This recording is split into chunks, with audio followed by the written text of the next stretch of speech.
So Yeah. this is my question for Jordan Peterson always. So Jordan, if you're listening, Dr. Peterson, if you're listening, this is my question.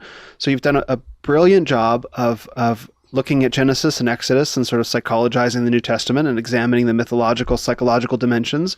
I get that, but I would really like him to engage with the New Testament for what it presents itself as, eyewitness accounts of historical events, right? Like you read the book of John. Right.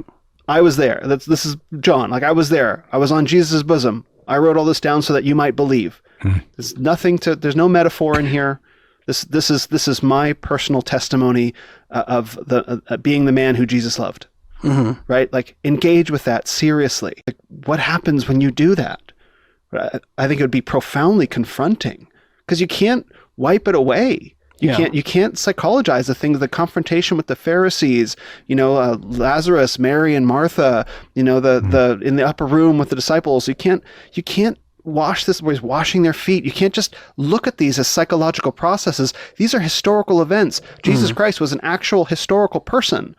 He was actually historically crucified, right? These things happened. God entered into history.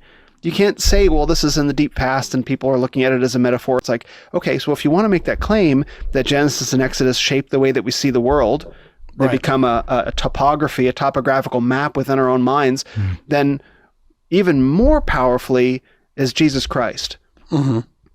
Even more powerfully is the Gospels themselves. How would they shape our mind? So when you try and confront it, but they're not presenting themselves as mythology. These are historical events.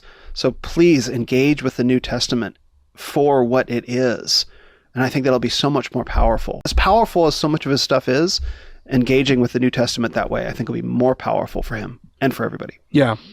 Yeah. And just to go to piggyback off of that, I mean, he mentions so much about the different metaphors. Everything's just this metaphor to go into your, to go inward.